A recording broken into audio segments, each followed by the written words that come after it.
what's the ideal career path or like what's the ideal job? What's your ideal job? Well, my ideal job. Well, honestly, I don't really want to work.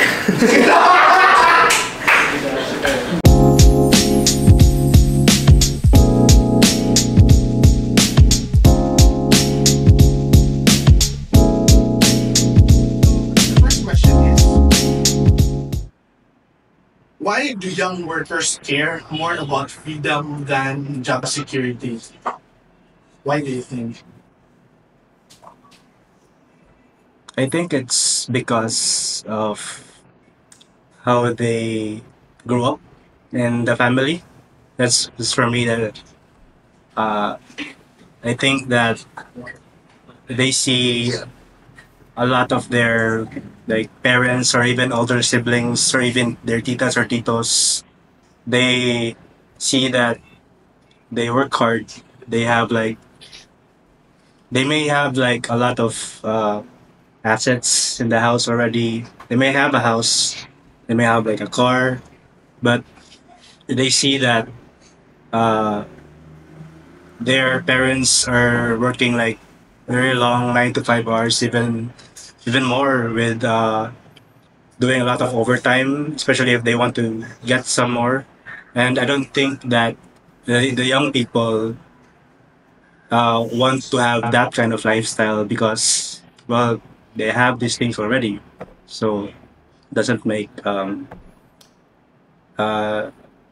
any more sense for them, or it does not satisfy them anymore if they will do just as much work for like something that's a secure job compared to something more of like just enjoying your life now because you've experienced things, the fruits from your parents' labor already. So you want to experience other things. That's what I see. At siguro i-define sa nako ang freedom nga time freedom tingali no. So I think kay naman ta sa murag kuan pa murag batanon pa nga pangidaron. So kitang mga batanon murag we would opt to have more freedom no than mo choose ta sa kanang job security kay we're at an age manggod nga murag we can still murag bag kuan murag take risks kay wala pay murag nagsalig nato para na lang sa akong naagi kay responsibilidad sa imong pamilya no but I think kuan sad murag we don't want to be doing something that we don't like tingali nga we will be tied up to our desk or naatay murag kanang job nga dili ta ganahan no we want to feel the purpose magod sa ato ang kanang sa ato ang work murag we want to wake up each day looking forward to kanang doing our jobs so I think po nang ganahan ta og freedom tingali kat sakto tong katong gingon ni Sam no nga murag mas inig ka older na ka mas mo-opt ka sa job security. Pero while we're young, mura mong gudog 20s, 30s, that's very crucial because you are laying the foundation for lifelong success. Pero we can still take risk at that time, man. So I think it's good that we will take risk and follow our passion. Kay if ever it doesn't work out, then at least we can still kind of find a job that will be able to like make ends meet. Pero for now, I think I'd go for freedom because who knows, it might be worth the risk and it will propel me to greater success and I will be doing something that I love doing at the same time we're connected siya sa akong purpose. Kung ako ang good if kita ya, I'm a youth man, I feel like working not in a corporate environment will to give us more freedom.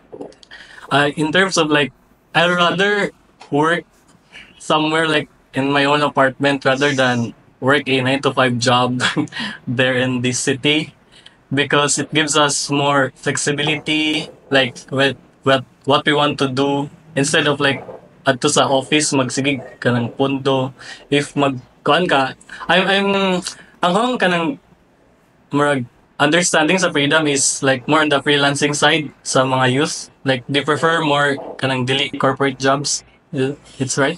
Yeah. So, I prefer freelancing compared sa mga corporate because it gives us more control of what we want to do in life. But of course, dapat ka nang same of income. Dagan naman kung mga avenue to earn aside from kanang mga jobs nga like formal like VAs, mga graphic design na you can do at home. So it's getting more easier nga earn a living without kanang having a formal job. So yeah, moto as a youth, we prefer that.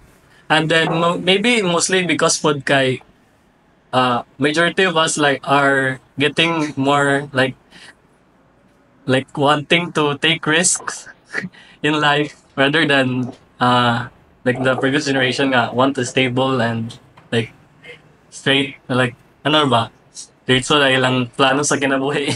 Kami like we like to be spontaneous with what we do.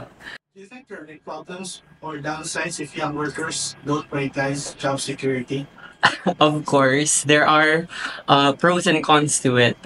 It's really difficult for youth these days to follow their dreams without money. And job security provides those monies for us to chase our dreams. And I guess the downside of that is that we have to face reality. It's really difficult to chase our dreams if we don't have the funds to do it. And I guess the pros of it is that it's something that we need to work on. It's something that we have to make a lot of thought into it before deciding what job we'd want. Yes, kay murag dili stable ang imong source of income tingali. But for one, no nga margikan ko og a very stable good nga job. Then I took a leap of faith last year. No, I left a good job para sa kanang murag dili ko dingon nga dili pud good, but kanang ning take risk ko for something very uncertain. Yes, na downside because you don't know what's gonna happen. Unlike kung mo-opt ka nga, naa na jud kay job security, mura pag you know that you can sleep well kay you can always put food on the table, you will be able to make ends meet.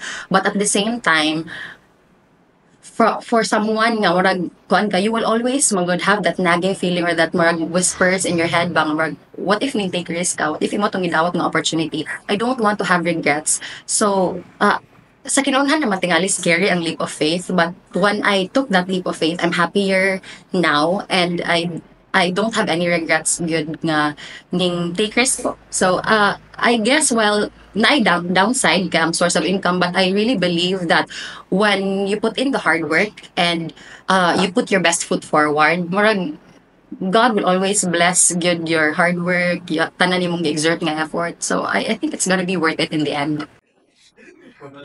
How does this trend compare to preferences of older generations in the workforce? Ay, tungod siguro na kay karon kaya daghan na job opportunities. Mo-open na kag ka ng job street o bago pa install. Job street or like mo build ra kang LinkedIn nga profile. Daghan na kaayo anam. Like, for example, mas hindi na ka college graduate karon panahon na mga job nga posting karon di mo na tangon nga bachelor's degree of this and that.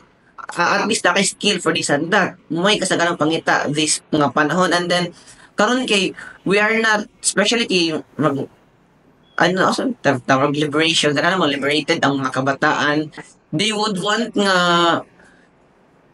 kanang, mangitan sila po agi, nga maka-work from home. Nga na, as, nga, tungod pala kay, naghanang opportunity, way back sa sauna nga, marami tungod siguro po sa culture nga strict nga kailangan mo work kay ingani human ni mo ni mag-graduate ni mo ni na then after ni mo work ana work nanay gaskwela pa ka dapat certain na kasi mong path nag after ni mo graduation pero karon wala eskwela ka pwede na ka diskarte while diploma kanay nga na diskarte while diploma then wala mo sa point kanang ubang mga youngs karon nga wala diploma part-time kay uban, especially karon kay they have to pay for themselves. If ganun sila makadiploma, they have to work for themselves.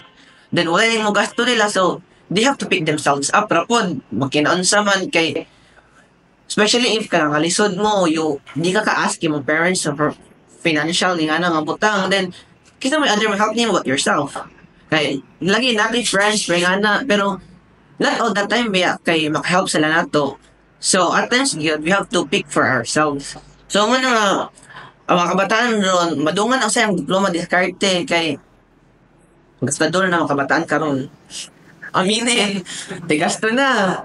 Kaduha, ganaan yung maglaglaang. Katulo, online shopping. Ganda sukad nga sukad nga nag pandemic grabe murag isa ka semana tag lima ka parcel weekdays tagsa mo abot nga ang bot gastador jud ang mga youngs karon I mean ako ko pero mao nga mga mura nga tot gihapon nga munang ang mga kabataan ron different kaayo sa una kana pa lang daan nga butang ang pagpangita sa job nga na different na kaayo from then ug sa karon. I think after the pandemic, there's been a lot, and the rise of technology, there's been a lot of jobs created. Not just the regular 8 to 5 jobs. There's also jobs that is out of our, like, what we learned in our education. So there's been really a shift. Like people can work for hours. You can work. They can work smart, but not hard.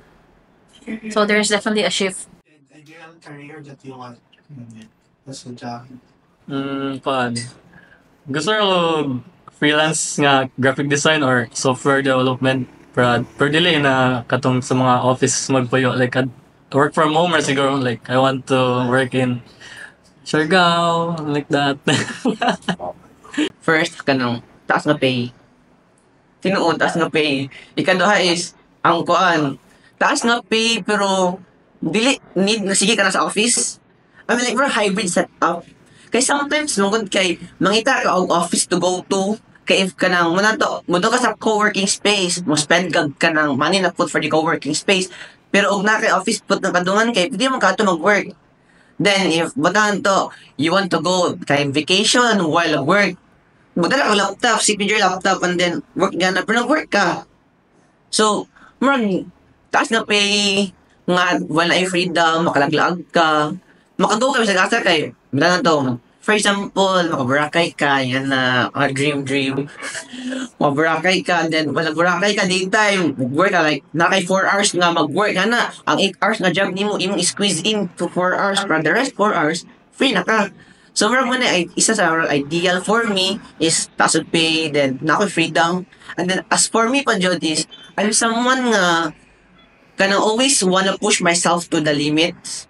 Kana always, ganan ko nga always i-challenge ako myself. Nga, murang kanang, I want to have kanang, nga, mutrabaho man ko, na ako sige always i-pursue nga. If after kini, kay, mo ko na isa sa mga kabataan, karon if feel nila bored na sila sa work, mangita sila laing work.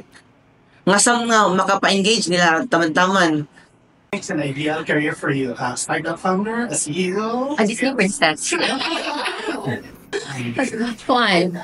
I want a job nga na ay time of financial freedom. So ganahan ko nga a job that would allow me to like if ever I travel man gani murag dili ko doon sa akong trabaho nga na ba. So kana bang mabiyaan yun na ko nga na ba. So I think I want a job nga connected sa akong purpose, connected sa akong core. So I don't want nga murag every day mudong ko sa trabaho nga I feel like I'm dragging myself to work. My ideal job is kuan yun kanang it will allow me to speak, to write, to communicate with people, and dapat high paying sad. So hopefully. Your ideal job. Well, my ideal job. Well, honestly, I don't really want to work. Honestly, I don't like to work at all. But like I said, I need the funds to pursue my dreams. And to do that, I have to work. But if I would decide an ideal job, I think something that's allows me to travel more. I guess that's why I took tourism as my course. But I really want to travel more. Like my peer, before my peer said that they would rather have a job that's in their apartment doing their work, and I commend them for that. But personally, I really want a job that forces me to go outside the box, outside my boundaries. I want a job that's explorative, um, something that drives me forward rather than just puts me contained, something stuffy like that. Yes or no? Are you happy with where you're at right now with your career? And what more are you looking for? I have been through a lot, and I could say that I am happy right now. Yeah, I am satisfied. Beneath all the stress and mind-boggling things happening in work, yes, I'm happy. I think it's worth it. Thank you so much for watching and subscribe for more Lamisa Bohol.